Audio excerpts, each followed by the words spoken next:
Starting my speech in three, two, one. So the motion where the House would adopt a student loan mechanism in Indonesia, as the proposition already mentioned, the proposition were referring to Singapore. But here's the thing: Singapore is a way different country than Indonesia, referring to its such small island. So Singapore has larger job opportunities since they're packed and the industries demands many workers. So the students who graduated with student loan could easily pay back the loan because as soon as they graduated, they would have the job and monthly stable salary. So it's not hard for them to pay back. But here in Indonesia, it's such a different situation because Indonesia is more of a freelance worker country where monthly stable salary from consistent job is less than the freelances.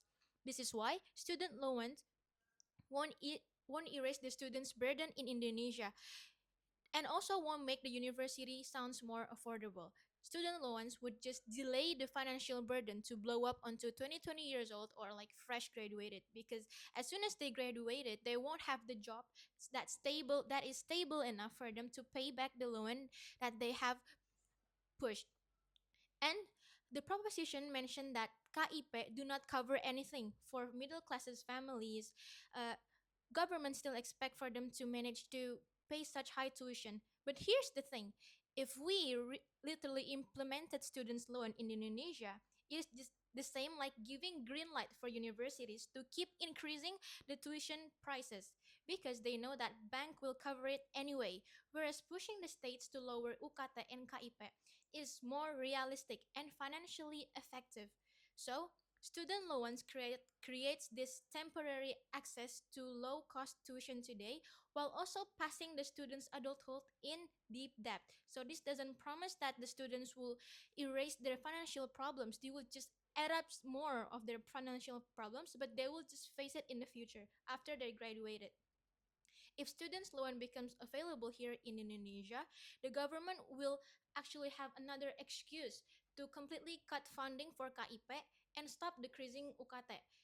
If students struggle to pay for high quality uh, high quality education, the government will just say, if you can't afford college, loan is the key. You can just go to the bank. This will create a more cruel financial crisis for students in the future. The proposition also mentioned that scholarships are heavily limited and very competitive. It's only for the privileged ones. As the opposition, let's straighten this up. So, as the scholarships are too competitive for them who want to be in college, so as the job seekings in Indonesia, highly strict, highly competitive. And if students who have student loans want to have like a stable job as soon as they graduated, the job in Indonesia in stable communities are usually full with nepo babies, like in family-owned business. So the promising monthly salaries that they demanded is not be as soon as in their hand as soon as possible. So how would they pay back the school loans if they struggle to survive in a country with such competitive job requirements? As there's interest, that definitely increase their loans as time goes by. So each fresh graduate students would have want to pay back eagerly as soon as possible.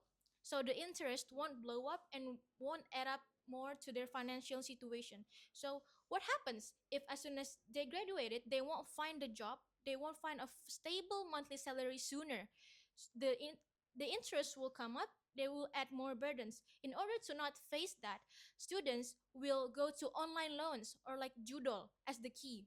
In online loans, they will maybe win as the first time at the first time, but then they will have massive loss as soon as they got addicted. What happened after this? Online loans will only leads to another deep debt for students. This is why school loans doesn't make sense. Maybe the students have already covered the school loans, but what happens to the debt in online loans that the students already face? So, each students deserve proper higher education. Yes, scholarship is the way. Compete greatly to got the opportunities.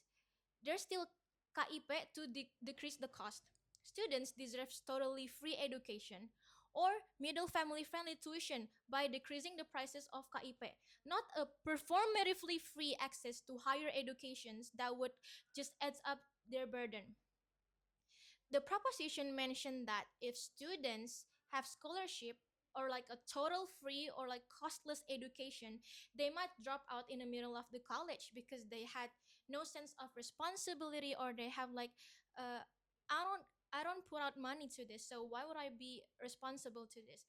But I, as the opposition, completely disagree, because student loan will give financial pressure. This will destroy the true purpose of education, like as the proposition already mentioned, human resources.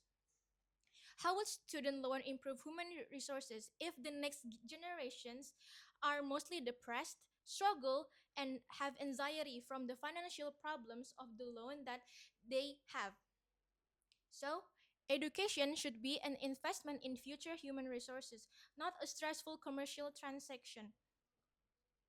If we want to have like a more improved human resources, we must make them not to be in like a bad mental health way, like anxiety, depression, or anything. In order to have that, they need to study in proper education with no burden, no financial pressure like student loans, because they know that, oh, as soon as I graduated, I have another responsibility I need to face. I need to pay back as soon as possible, so the interest won't add up. This will just make the students frustrated and will make them feel isolated in the middle of the financial problem. So uh, this is not such a right solution. As in many cases, like the proposition already mentioned, like when one of the students dropped out in the middle of college because of high cost emergencies, like when their father immediately had gotten ill, that family would immediately lost their income sources, right? So the proposition that says that this will says that scholarship is not worth it because there are many emergency situations that will make the students not finish the education that already uh, financed by the government. So, but here's the thing: if we implemented school loans would just make students to quit rather than risking higher debt because of their father that had gotten ill. So, the proposition Singapore student loan model works in a tiny island state with such formal economy, stable job, high jobs offer, and also promising salary per month. Way different from Indonesia's situation: informal jobs, minimum offer, and loan salary low salary to cover the loan. Forcing the prop Singapore students loan model in Indonesia is a total financial nightmare. So, school loans are not a gift, but they're a green light for government policy to keep tuition as high as possible. This makes me, as the opposition side, still agree with my side. Thank you.